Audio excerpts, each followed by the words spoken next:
12 августка карата күндүн маанилүү жаңылыктары менен тааныштырабыз. Саламатсызбы?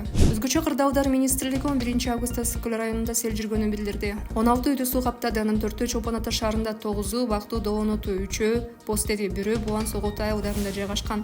Ошондой эле Бостеридеги кооператив строитель дачасына барчу ички чарбалыкчылык суу каптап, көпүрөнө агызып кеткен. Кырсыктын кесепетин жоюуга 60га жакын куткаруучу, 20 аскер кызматкери жана 30 жарандык коргонуу кызматкери тартылды. Жеринде тазалоо иштери жүрүүдө. Чүй облусунун Военно Антоновка айылында балдар үйүнүн тарбиялануучусу Игорь Якуниндин өлүмүнөн 3 жыл өткөндөн кийин мекеменин директору Аскар Масыловго козголгон кылмыш иши токтотулду. Буга кылмыштын мөөнөтү өтүп кеткени себеп болгону кабарланды. Масылов шалаакылыкка айыпталып, буга чейин анын иши бир нече жолу токтотулган. 12 жаштагы Игорь Якунин балдар үйүнүнүн башка тарбиялануучусу тарабынан сабалгандан кийин каза болгон. Ден соолукка залал келтирүү беренеси боюнча күнөөлүү деп табылган өспүрүм алгач жалпы режимдеги абакка 3 жылга соттолуп, кийин жазасы пробациялык көзөмөлгө өзгөртүлгөн. Якуниндин өлүмү боюнча ишти президент Садыр Жапаров өз көзөмөлүнө алган. Маркум баланын агасы Бандан Якунин балдар үйүнүнүн директору ишти токтотууга аракет кылып жатканын айтып, прокуратура эч кандай чара көрбөй жатканын адаттанган. Акыйкатчы Ысык-Көлдө зордукталды делген майыптыгы бар кызга кечиктирилгис жардам көрсөтүүгө чакырды. Жамиля Жаманбаева өзгөчөлүгү бар адамдардын кордолушу өтө кейиштүү экенин белгилеп,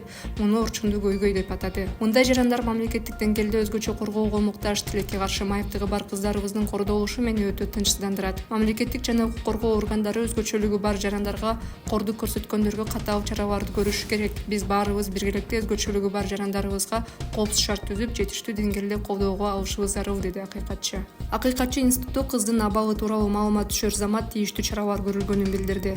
Жабырлануучунун апасына укуктук жана юридикалык жардам көрсөтүлүп, акысыз жактоочу бөлүп берилген. Кызга тажрыйбалуу психолог көмөктөшүүдө. Ал эми кыздын ата-энеси милиция шектүүлөрдү кармабай жатканына нааразы болушууда. Алардын айтымында шектүүлөрдүн бири эркиндикте жүрөт.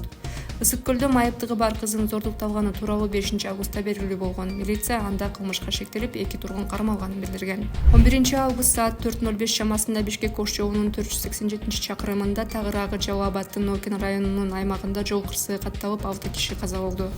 Маалыматка ылайык, Сан Йонг Аранда үлгүсүндөгү унаанын 41 жаштагы айдоочусу каршы тилкеге чыгып кетип, Рена премиум унаасын сүзгөн. Кырсыктан айдоочу 4 жүргүнчүсү менен жеринде каза таап, дагы бир киши Шамалды Сай шаардык ооруканасында көз жумган. Ички иштер министрлигинин маалыматына ылайык, жыл башында эле өлкөдө 1173 жол кырсыгы катталган. Анын кесепетинен 82 адам каза болуп, 1673 киши жаракат алган. Жалал Абад облусунун Ташкөмүр шаарында үй өрттөнүп, 63 жаштагы тургун жана анын 6, 9, 10 жаштагы 3 небереси каза тапты. Милициядан өрт чыкканда алар уктап жатышканын белгилешти. Шаардык милицияга 11 август күнү саат 18:00 чамасында Панфилов көчөсүндөгү үйлөрдүн бири өрттөнүп жатканы тууралуу маалымат түшкөн. Тилсиз жоо 21:30-да толук өчүрүлгөн. Соттук медициналык экспертиза дайындоо үчүн сөөлүктөр шаардык оорукананын табытканасына жеткирилди. Өрттүн эмнеден келип чыкканын аныктоо үчүн техникалык, ал эми маркумдардын өлүмүнүн себебин аныктоо максатында соттук медициналык экспертизалар дайындалды.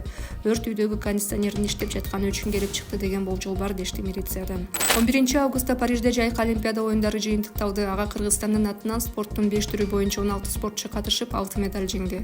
Күмүш байгени балбан Мерим Жуманазарова менен мушкер Манарбек Сейитбек уулу алса, балбандар Айсулуу Тыныбекова, Акчол Махмудов, Чоломан Шаршембеков жана Өзүр Жусупбеков коло медалга ээ болушту. Бул Кыргызстан үчүн өлкө тарыхындагы эң ийгиликтүү Олимпиада болуп калды. Медалдардын саны боюнча кыргыз спортчуларынын буга чейинки рекорду Бейжиңде жана Токиодо өткөн Олимпиада оюндарында катталган.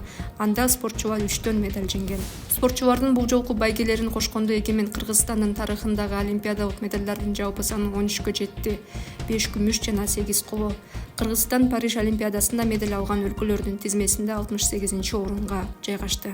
Кара суунун акими Темирболот Абыкеев кызматтан алынды. Ири өлчөмдө мыйзамсыз акча алууга шектелип жаткан Кара суу районунун акими Темирболот Абыкеев кызматтан алынып, ордуна Канат Табалдиев дайындалды. Бул тууралуу 12 августта президенттин Ош облусундагы өкүлчүлүгүнөн билдиришти. УКМК 26 июлда Абыкеевди ири өлчөмдө мыйзамсыз акча алууга шектеп кармаган. Атайын кызматка ынтымак айыл аймагында жер тилкелерин мыйзамсыз берүү боюнча кылмыш ишине Абыкеевдин катышы бар экени тууралуу маалымат түшкөн. Текшерүүнүн жүрүшүндө аким айыл өкмөт башчыларынын бирин коргоп жана жардам көрсөткөнү үчүн өзгөчө ири өлчөмдө акча каражатын алганы аныкталганын кошумчалашкан. 24 июлда Ош шаардык соту Темирболот Абыкеевди башка жакка кетпөө тилкаты менен бошоткон. 19 июлда УКМКнын башчысы Камчыбек Ташиев мамлекет тарабынан ынтымак айыл өкмөтүнүн муктаж болгондорго жер бөлүнүп берилгени менен жергиликтүү бийлик өкүлдөрү ал жерлерди сатып жатканын, ага байланыштуу айыл өкмөт башчысы Нурбек Раимов менен жер маселеси боюнча адис Апас Конкошов кармалганын билдирген. Кийин кийин алар соттун чечими менен сентябрга чейин камакка алынганы белгилүү болгон. УКМК мурдагы милиция кызматкери жана ишкер Жалил Атамбаевди кармады. Бул тууралуу бир катар жергиликтүү басылмалар өз булактарына таянып жазды. Маалыматка ылайык, Атамбаев уюшкан кылмыштуу топту каржылаган деп шектелүүдө. Соттун чечими менен ал 4-сентябрга чейин ТИЗО 1-ге камалды. Атамбаев укук коргоо органдарында иштеп жүргөндө мыйзамсыз байыган деген шек менен 2021-жылы кармалып, 100 миллион сомдук зыяндын ордун толтургандан кийин кое берилген. Жалил Атамбаев оштогу чоң ишкер. 2019-жылы иликтөөчү журналист Ыдырыс Исаков анын көмүскө бизнеси жөнүндө иликтөө жарыялаган. Анда каржы полициясы Атамбаевге каршы салыктан качуу беренеси менен кылмыш ишин козгогон. Кийин ишкер журналистти сотко берип, бирок көп өтпөй коомчулуктагы чуудан улам арызын кайтарып алган. Семирам пансионатынын башчысы кармалды. Кактус басылмасынын маалыматына ылайык, Самат Азаров 23-июлда эле кармалып, соттун чечими менен 4-сентябрга чейин тергөө абагына камакка алынган. Бүгүн УКМК Семирам пансионатынын ээси казак ишкери Ясынжан Таировго издөө жарыялаганы белгилүү болгон. Таиров маркум Кримтөбөл Камчы Көлбаевдин кылмыштуу тобун каржылаган деп шектелүүдө.